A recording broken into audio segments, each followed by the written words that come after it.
Hello everyone, welcome to NS education. Madhya Pradesh की top 20 series में आज हम पार्ट 2 के बारे में बात करेंगे और इसमें हम बात करेंगे मध्य प्रदेश की जलवायु के बारे में। मध्य प्रदेश का मौसम कैसा रहता है, मध्य प्रदेश की जलवायु कैसी रहती है, कितने जलवायु क्षेत्रों में मध्य प्रदेश को बांटा गया है, ये सारी चीजें, वर्षा ऋतु कब आती है, ग्रीष्म ऋतु कब आती है, शीत ऋतु कब आती है, ये सारी चीजें हम इस वीडियो में डिस्कस करने जा रहे हैं। ठीक है, और ये वीडियो जो है आपका एमपी जीके का है, तो स्वाभाविक सी बात है कि व्यापम का कोई सा भी एग्जाम हो या एमपी पीएससी का कोई सा भी एग्जाम हो, वो सारे क्वेश्चंस आपसे यहां से पूछे जा सकते हैं। दूसरी चीज, यहां पे मैं कुछ क्वेश्चंस ऐसे लेता हूं, इस पूरी सीरीज में ऐसे क्वेश्चन ले रहा हूं जो क्वेश्चंस आपके एग्जाम पॉइंट ऑफ व्यू से इंपॉर्टेंट हैं और जो क्वेश्चंस थोड़े से अलग भी हैं। जो रिपीटेड क्वेश्चंस होते हैं उनको मैं इसमें कम कंसीडर कर रहा हूं, जो बार बार पूछे जाते हैं या जो आपको किताबों में मिल जाते हैं वो क्वेश्चंस इसमें कम रहेंगे। चलिए, पहला प्रश्न जो है वो है, मध्य प्रदेश किस प्रकार की जलवायु वाला प्रदेश है। तो देखिए, यहां पे बात करें आपको किस प्रकार की जलवायु वाला प्रदेश है, ये जानने से पहले आपको जो क्लाइमेट जोन्स होते हैं, ठीक है, क्लाइमेट जोन्स यानी कि जलवायु क्षेत्र जो होते हैं उनके बारे में थोड़ा सा जानना जरूरी है। देखिए, अगर हम यहाँ पे बात करते हैं तो क्लाइमेट जोन्स, अलग अलग क्लाइमेट जोन्स होते हैं, जिनमें से एक होता है आपका उष्ण कटिबंध। ठीक है, उष्ण कटिबंध जिसको हम ट्रॉपिकल जोन कहते हैं। ट्रॉपिकल जोन जो है वो आपका जो आपका 23.5 डिग्री यहाँ पे आप देख सकते हैं, 23.5 डिग्री से लेकर 23.5 डिग्री तक रहता है। यानी कि ट्रॉपिक ऑफ कैंसर बोले तो आपकी जो कर्क रेखा होती है, कर्क रेखा से लेकर आपकी जो मकर रेखा होती है, यानी कि ट्रॉपिक ऑफ कैप्रिकॉन, ठीक है, वहां से लेके 23.5 डिग्री से लेके और 23.5 डिग्री तक का जो हिस्सा होता है उसको हम कहते हैं उष्ण कटिबंध। समझ गए होंगे आप बात को। तो कर्क रेखा से लेके मकर रेखा तक की जो आपका जोन होता है उसको कहते हैं उष्ण कटिबंध।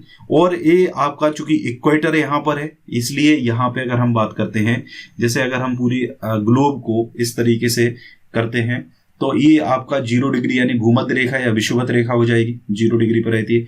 इसके बाद 23.5 डिग्री पे आपकी यहाँ पे कर्क रेखा हो जाएगी, नीचे आपकी मकर रेखा हो जाएगी। इसके बाद फिर आपका 66.5 डिग्री यहाँ पर रहेगा, तो 23.5 डिग्री, 66.5 डिग्री, और उसके बाद फिर यहाँ पे हैं आपके पोल्स।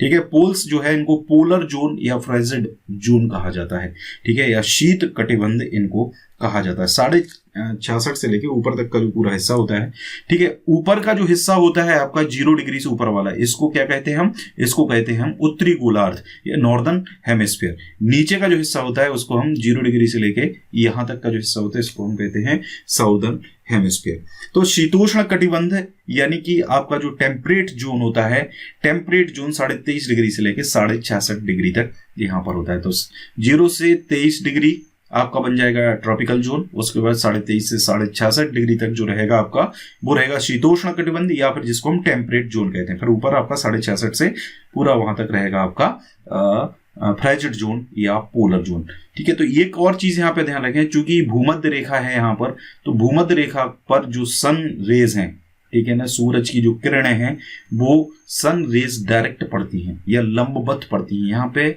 इसलिए ये जो आपका कर्क रेखा से लेकर मकर रेखा तक का जो हिस्सा होता है 23.5 डिग्री से 23.5 डिग्री, उष्ण मतलब क्या होता है आपका हीट, ठीक है ना, हीट जोन आप एक तरीके से समझ सकते हैं, हीट जोन होता है, यहाँ पे सबसे ज्यादा गर्मी आपकी पड़ती है। ठीक है, तो ये चीज आपको पता होना बहुत ज्यादा जरूरी है। अब यहाँ पे अगर हम बात करते हैं कि अगर हम ओवरऑल इसमें मध्य प्रदेश की बात करते हैं तो एक और आपका जोन होता है जिसको हम उपोष्ण कटिबंध कहते हैं, जो आपका 23.5 डिग्री से 40 डिग्री तक के बीच का होता है, जिसको सब ट्रॉपिकल जोन या उपोष्ण कटिबंध कहा जाता है। ठीक है, तो हमारा जो मध्य प्रदेश है, मध्य प्रदेश उपोष्ण कटिबंधीय क्षेत्र में आपका स्थित है। और यही कारण है कि ये मध्य प्रदेश जो है वो भारत के मध्य में स्थित है। भारत के मध्य में स्थित होने के कारण जो मानसूनी जलवायु है उसकी सारी विशेषताएं जो है वो मध्य प्रदेश में आपको मिल जाएंगी। ठीक है, जैसे अगर हम इन जोन्स की बात करें तो ये आपका जैसे विषुवत रेखा है, ट्रॉपिक ऑफ कैंसर आपको पता है जो है आपकी मध्य प्रदेश को लगभग 2 भागों में बांटती है। ठीक है, बीचों बीच से निकलती है, 14 जिलों से होकर आपकी ये गुजरती है। तो मध्य प्रदेश में ये ऊपर का हिस्सा हो जाएगा ट्रॉपिक ऑफ कैंसर से ऊपर का हिस्सा, एक ट्रॉपिक ऑफ कैंसर से नीचे का हिस्सा। तो दोनों तरफ जो जलवायु है उसमें काफी कुछ चेंजेस आ जाते हैं। ठीक है, यहाँ पे दूसरी चीज क्या है कि मध्य प्रदेश में उष्ण कटिबंधीय जलवायु की विशेषताएं भी मिल जाती हैं, इसलिए मध्य प्रदेश को उष्ण कटिबंधीय मानसूनी जलवायु कहना सबसे ज्यादा उचित रहेगा। तो मध्य प्रदेश की जो जलवायु है वो उष्ण कटिबंधीय मानसूनी जलवायु है। ठीक है, तो आप समझ गए होंगे इसका रीजन क्या है, मेन उपोष्ण कटिबंध यानी 23.5 डिग्री से 40 डिग्री के मध्य में ये आपका स्थित है, इसके कारण ये मेन आपका होगा। आगे बात करते हैं मध्य प्रदेश की जलवायु को उष्ण कटिबंधीय स्वरूप प्रदान करने में कौन उत्तरदायी है। तो देखिए मध्य प्रदेश को जो जलवायु है वो उष्ण कटिबंधीय है, ये कारण है इसका ट्रॉपिक ऑफ कैंसर यानी कि कर्क रेखा। आगे एक और चीज आपको मैं बता दूं कि मध्य प्रदेश में जो आपका मानसून आता है वो दक्षिण पश्चिम मानसून जो होता है, दक्षिण पश्चिम मानसून, दक्षिण पश्चिम मानसून की दो शाखाएं होती हैं, एक तो होती है अरब सागर शाखा, दूसरी होती है बंगाल की खाड़ी शाखा। इन दोनों शाखाओं से ही मध्य प्रदेश में जो बारिश है वो होती है, करीब 85% जो बारिश है इन दोनों शाखाओं से ही मध्य प्रदेश में होती है, दक्षिण पश्चिम मानसून से होती है। ठीक है, और ये मेन क्या है, मध्य प्रदेश भारत के मध्य में स्थित है इसके कारण। ठीक है, तो उष्ण कटिबंधीय स्वरूप जो है वो प्रदान करने में कर्क रेखा का रोल रहता है। मध्य प्रदेश के किस क्षेत्र की जलवायु को सम जलवायु कहा जाता है। देखिए सम जलवायु का मतलब होता है कि अगर ग्रीष्म ऋतु है तो ज्यादा गर्मी नहीं पड़े, अगर शीत ऋतु है तो ज्यादा सर्दी ना पड़े। ठीक है, तो इस प्रकार की जो जलवायु है वो मालवा का जो पठार है, इन ऑप्शंस को अगर देखा जाए तो मालवा का जो पठार है वहां पर जलवायु जो है वो सम जलवायु रहती है। अगला प्रश्न है सूर्य का उत्तरायण होने से प्रदेश में क्या परिवर्तन होगा। आपको पता होगा सूर्य उत्तरायण होता है मकर संक्रांति के आसपास। ठीक है, तो यहां पर जो मेन सूर्य के उत्तरायण होने से तापमान जो होता है उसमें वृद्धि होती है, लेकिन वो वृद्धि कब होती है, सूर्य का उत्तरायण होने का मतलब सूरज जो है अब वो नॉर्दर्न हेमिस्फीयर की तरफ जो रेज हैं वो इस तरफ जा रही है, और दक्षिणायन होना मतलब ये आपका साउथ हो जाएगा, ये आपका नॉर्थ हो जाएगा। ठीक है, तो सूरज जो है उत्तरायण मतलब इस तरफ जाएगा, मतलब इफेक्ट जो है वो इस तरफ ज्यादा रहेगा सन की रेज का नॉर्दर्न हेमिस्फीयर में। ठीक है, इसलिए क्या होता है कि जो 21 मार्च है उसको सूर्य उत्तरायण होने लगता है, 21 मार्च को सूर्य जो है वो उत्तरायण होने लगता है, जिससे जो उत्तरी गोलार्ध होता है उसमें जो तापमान है वो बढ़ने लगता है। इससे उत्तरी मध्य प्रदेश में जो तापमान है वो बहुत ज्यादा बढ़ता है। जैसे आपको पता होगा ऊपर वाला जो क्षेत्र है मध्य प्रदेश का, नॉर्थ वाला जो क्षेत्र है वहां पे क्या है आपका, वहां पे है आपका ग्वालियर, मुरैना, दतिया, ये जो हिस्से हैं यहाँ पे टेम्परेचर काफी कुछ बढ़ जाता है। लेकिन दक्षिणी मध्य प्रदेश की अगर हम बात करें मतलब नीचे वाले हिस्सों में जैसे आपका बुरहानपुर वगैरह हो गए, यहाँ पर जो तापमान है वो थोड़ा सा कम रहता है। तो सूर्य के उत्तरायण होने से प्रदेश में तापमान में वृद्धि होती है। इसके साथ साथ एक और चीज आप जान लो, इसके वायु दाब में कमी आती है। ठीक है, वायु दाब में कमी आती है। 2 पॉइंट इसमें आपको ध्यान रखने हैं। अगला प्रश्न है मध्य प्रदेश में अधिकतम तापमान वाला स्थल है। तो मध्य प्रदेश में अधिकतम तापमान वाला जो स्थल है वो वैसे है गंजवासौदा। गंजवासौदा का टेम्परेचर सन था 1995, विदिशा जिले का एक है गंजवासौदा ये। तो यहाँ पर जो मैक्सिमम टेम्परेचर जो रिकॉर्ड किया गया था वो था 48.9 डिग्री सेल्सियस। हालांकि बड़वानी में भी टेम्परेचर से ज्यादा रिकॉर्ड किया जा चुका है, लेकिन आधिकारिक रूप से अभी तक, या आप बुक्स की बात करें तो बुक्स में अभी भी गंजवासौदा का ऑप्शन ही है। ठीक है, तो ये चीज ध्यान रखिए। हालांकि मध्य प्रदेश में जो सबसे गर्म स्थान है वो क्या है, वो है भिंड। मध्य प्रदेश का जो सबसे गर्म स्थान है वो है आपका भिंड। एक और चीज आप ध्यान रख लो, मध्य प्रदेश में सबसे ज्यादा गर्मी कब पड़ती है, प्रश्न भी एग्जाम में पूछा जाता है। सबसे ज्यादा गर्मी पड़ती है मध्य प्रदेश में मई माह में। ठीक है, ध्यान रखिए मई माह का जो टेम्परेचर है वो सबसे ज्यादा रहता है। ऑन एवरेज अगर बात करें तो करीब करीब 40-41 degree Celsius temperature Madhya Pradesh में इसका पहुंच जाता है। ठीक है, और एक और चीज ध्यान रख लो, ग्रीष्म ऋतु जो है, ग्रीष्म ऋतु मध्य प्रदेश में कब से कब तक रहती है, तो करीब करीब मार्च में ग्रीष्म ऋतु स्टार्ट हो जाती है और मध्य जून तक ये आपकी रहती है। थोड़ा बहुत मंथ में आपको अलग अलग बुक्स में अलग अलग थोड़ा बहुत चेंज मिल सकता है, कहीं कहीं मार्च से लेकर जून तक लिखा है, क्योंकि 12 जून के आसपास मानसून आने लगता है। अब कई बार क्या होता है मानसून थोड़ा लेट भी आता है। ठीक है, तो ऑन एवरेज अगर बात करें तो ये है आपका। अच्छा, एक और चीज मैं आपको बता दूं, मध्य प्रदेश में, ये तो हमने बात कर ली सबसे अधिक तापमान, सबसे कम तापमान जो है वो मध्य प्रदेश में रहता है शिवपुरी जिले का। ठीक है, तो ये ध्यान रखें, मतलब शिवपुरी जिले अपेक्षाकृत ज्यादा ठंडा होता है। सबसे कम तापमान यहीं पर ही मेजर किया गया। हालांकि ग्वालियर है आपका या दतिया है, तो यहाँ पर भी टेम्परेचर काफी कम शीत ऋतु में हो जाता है। करीब 7 से लेकर 10 डिग्री सेल्सियस तक टेम्परेचर यहाँ पर हो जाता है, एवरेज टेम्परेचर की बात करें तो। अगला प्रश्न है, मध्य प्रदेश का सबसे कम तापमान किस स्थान पर रहता है? हम डिस्कस कर ही चुके हैं इसको, तो ये इसका आंसर है शिवपुरी। ठीक है, शिवपुरी का सबसे कम तापमान जो है वो रहता है। मध्य प्रदेश में ऋतु संबंधी जानकारी जुटाने वाली वेधशाला यहां स्थित है। तो देखिए, ऋतु संबंधी जानकारी जुटाने के लिए एक वेधशाला है, कंफ्यूज ना हो, आपको पता है एक वेधशाला जो है वो आपकी कहां पर है? उज्जैन में, वराह मिहिर के नाम से जो है। ठीक है, तो इसमें कंफ्यूज ना हो, ये ऋतु संबंधी जानकारी जुटाने के लिए है और ये वेधशाला है आपकी कहां पर? इंदौर में है। 2013 में इसकी स्थापना की करी गई थी। ठीक है, 2013 में इसकी स्थापना हुई थी। अगला प्रश्न है, मध्य प्रदेश का सर्वाधिक वर्षा वाला स्थान किस पठार में अवस्थित है? तो देखिए, मध्य प्रदेश का जो सबसे ज्यादा वर्षा जो है वो कहां पर होती है? पचमढ़ी में होती है। ये आपको पता होगा, होशंगाबाद जिले का जो पचमढ़ी है वहां पर सबसे ज्यादा वर्षा होती है। एक्चुअल में क्या है, पहाड़ी है, ऊंची, जैसे आपको पता है धूपगढ़ है, कहां पर है? यहीं पर है। ठीक है, तो पहाड़ी एरिया जो होता है वहां पर बारिश भी कंपैरेटिवली ज्यादा होती है, क्योंकि बादल को रोकने की ताकत होती है पहाड़ों में, ऐसे आप उसको समझ सकते हो। ठीक है, तो पचमढ़ी जो है वहां पर, पचमढ़ी आपका किस पठार में अवस्थित है? तो पचमढ़ी जो है आपका सतपुड़ा मैकल श्रेणी में आता है। तो सतपुड़ा मैकल श्रेणी पूरा पहाड़ी वाला एरिया है, तो यहाँ पर सबसे ज्यादा आपका बारिश रिकॉर्ड की जाएगी। मध्य प्रदेश में दैनिक तापांतर किस माह में सर्वाधिक होता है? देखिए, दैनिक तापांतर का मतलब क्या होता है? दैनिक तापांतर मतलब होता है दिन और रात की टेम्परेचर का अंतर। ठीक है, दिन और रात का जो टेम्परेचर है उसमें जो सर्वाधिक रहेगा। ठीक है, जैसे फॉर एग्जांपल दिन का टेम्परेचर मान लीजिए हमारा पहुंच जाता है 45 डिग्री सेल्सियस और रात का टेम्परेचर मान लीजिए रहता है करीब करीब 20 के आसपास। तो जो डिफरेंस है ये कितना आ रहा है? 25 डिग्री सेल्सियस का डिफरेंस आ रहा है। तो इस डिफरेंस की हम बात कर रहे हैं कि सबसे ज्यादा किस माह में रहता है। तो मध्य प्रदेश में मार्च का जो महीना होता है, क्योंकि मध्य प्रदेश एक मानसूनी जलवायु वाला प्रदेश है, ठीक है, तो तापमान में, ऋतुओं में भी तापमान की भी भिन्नता यहाँ पर पाई जाती है। और प्रदेश में जो सर्वाधिक तापमान है वो मई माह में होता है और सबसे कम तापमान कब होता है ये भी जान लीजिए आप। सबसे कम तापमान होता है जनवरी में।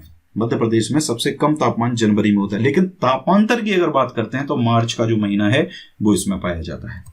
अगला प्रश्न है, मध्य प्रदेश में वार्षिक औसत वर्षा है। देखिए, मध्य प्रदेश में अगर हम औसत वर्षा की बात करें तो वैसे तो अलग अलग हिस्से जो हैं वहां पे अलग अलग बरसात होती है, लेकिन औसत वर्षा की अगर बात करें तो 100 से लेकर 125 सेंटीमीटर तक वर्षा जो है वो मध्य प्रदेश में होती है। 2016-17 की अगर बात करें तो 2016-17 में ये रिकॉर्ड करी गई थी 102.6 सेंटीमीटर। ठीक है, और एग्जैक्ट अगर बात करें तो 113.2 सेंटीमीटर के आसपास टोटल वर्षा जो है वो मध्य प्रदेश में होती है। अब किसी में मानसून में ज्यादा हो जाती है, किसी में थोड़ी सी कम रहती है। ठीक है, और मानसून का आगमन मध्य प्रदेश में कब होता है? तो मध्य जून तक मध्य प्रदेश में मानसून का आगमन हो जाता है। तो ये भी आप ध्यान रखिए। और मध्य प्रदेश मानसूनी जलवायु वाला राज्य है, यहाँ पर जो अधिकांश वर्षा है वो कहां से होती है? दक्षिण पश्चिम मानसून से होती है। तो ये भी आप ध्यान रखें, बहुत इंपॉर्टेंट क्वेश्चन आपका है। ये सारे जो क्वेश्चंस मैं आपको बता रहा हूं सारे क्वेश्चंस एग्जाम में पूछे जा चुके हैं। मध्य प्रदेश के किस भाग में अधिक वर्षा होती है? तो देखिए, दक्षिण पश्चिम मानसून की दोनों शाखाओं से वर्षा मध्य प्रदेश में होती है। अब अगर हम बात करते हैं, यहाँ पे एक छोटा सा मैं आपको बता देता हूं, वैसे इसका जो सही आंसर है वो है पूर्वी भाग। पूर्वी भाग में मतलब सर्वाधिक वर्षा जो है वो होती है। ठीक है, और लगभग 140 सेंटीमीटर, मतलब 135 से 140 145 तक भी पहुंच जाती है। इतनी वर्षा जो है वो औसत वर्षा पूर्वी जो हिस्से हैं मध्य प्रदेश के वहां पर होती है। जबकि पश्चिमी क्षेत्र की अगर बात करें हम, तो पश्चिमी क्षेत्र में जो वर्षा है वो करीब 75 सेंटीमीटर के आसपास होती है। मतलब काफी कम वर्षा जो है वो यहाँ पर होती है। ठीक है, अब यहाँ पे एक और चीज मैं आपको बता दूं कि जो मध्य प्रदेश के अगर हम मैप की बात करें तो यहाँ पे है आपका नॉर्थ, ये है आपका साउथ, ये है आपका वेस्ट, ये है आपका ईस्ट। ठीक है, तो जो बंगाल की खाड़ी की शाखा है वहां से पूर्वी, ठीक है, आपका ये जो हिस्सा है पूर्वी और दक्षिण पूर्वी, मतलब ये वाला जो हिस्सा है, ठीक है, यहां इस एरिया में वर्षा होती है। किससे वर्षा होती है? बंगाल की खाड़ी की शाखा से। अगर अरब सागर शाखा की बात करें तो नॉर्थ और वेस्ट, ठीक है, तो या फिर जो मध्य प्रदेश के मध्यवर्ती हिस्से, वहां पर जो वर्षा होती है वो किससे होती है? अरब सागर की शाखा से होती है। तो ये फैक्ट जानना आपके लिए बहुत ज्यादा जरूरी है एग्जाम पॉइंट ऑफ व्यू से। देखिए, अब चूंकि सिलेबस थोड़ा सा एलैबोरेट कर दिया है एमपीपीएससी ने, तो क्वेश्चंस थोड़े से अलग बन सकते हैं आपके लिए, वही का वही पैटर्न अब फॉलो नहीं होगा। चलिए, अगला प्रश्न है, मध्य प्रदेश की जलवायु कैसी है? तो मैं आपको ऑलरेडी बता चुका हूं, मध्य प्रदेश की जो जलवायु है वो मानसूनी है, ठीक है, तो ये इंपॉर्टेंट क्वेश्चन है। अगला प्रश्न है, मध्य प्रदेश में सबसे ज्यादा वर्षा किससे होती है? तो देखिए, मैं पहले बता चुका हूं आपको, दक्षिण पश्चिम मानसून की दोनों शाखाएं, अरब सागर शाखा और आपकी बंगाल की खाड़ी शाखा, दोनों शाखाओं से मध्य प्रदेश में वर्षा होती है। एक और चीज ध्यान रखें, मध्य प्रदेश में जो वर्षा ऋतु है वो कब से कब तक रहती है? मध्य प्रदेश में जो वर्षा ऋतु है, वैसे तो आपको अलग अलग किताबों में थोड़ा सा अलग अलग मिल जाएगा, थोड़ा बहुत चेंज रहता है, ठीक है, तो करीब करीब मध्य जून में आपका मानसून आ जाता है।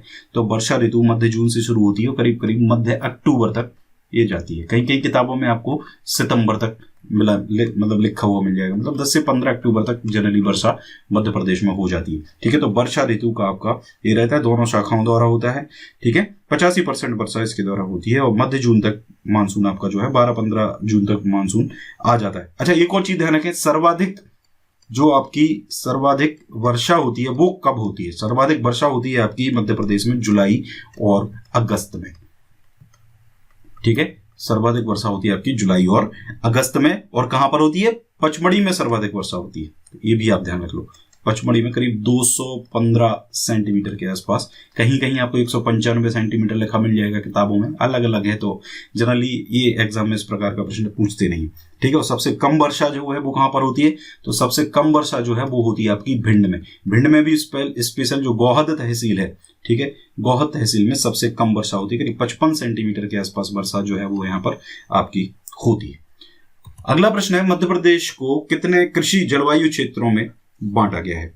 तो देखिए, मध्य प्रदेश को कुल 11 कृषि जलवायु क्षेत्रों में बांटा गया है, जिनमें से 11 कृषि जो जलवायु क्षेत्र हैं, ठीक है, उनमें से पहला है जैसे आपका छत्तीसगढ़ के मैदान, ठीक है। दूसरा है जो आपका कैमूर का पठार, ठीक है, कैमूर का पठार, और आपका सतपुड़ा पहाड़ी क्षेत्र, ठीक है, सतपुड़ा पहाड़ी क्षेत्र, ये दूसरा आपका कृषि जलवायु क्षेत्र है। तीसरा जो है वो आपका है छत्तीसगढ़ का उत्तरी पहाड़ी क्षेत्र, छत्तीसगढ़ का उत्तरी पहाड़ी क्षेत्र। इसके बाद चौथा जो है आपका वो है मध्य नर्मदा घाटी। पांचवा जो है आपका वो है विंध्य पर्वत क्षेत्र। छठवा है आपका ग्रिड क्षेत्र, ठीक है, इनको मैं लिख के नहीं बता रहा हूं, आपको डायरेक्ट बता दे रहा हूं, ठीक है। इसके अलावा सातवां है आपका बुंदेलखंड क्षेत्र, ठीक है, सातवां है आपका बुंदेलखंड क्षेत्र। आठवां जो है आपका सतपुड़ा पठार, ठीक है। नौवां जो है आपका मालवा का पठार।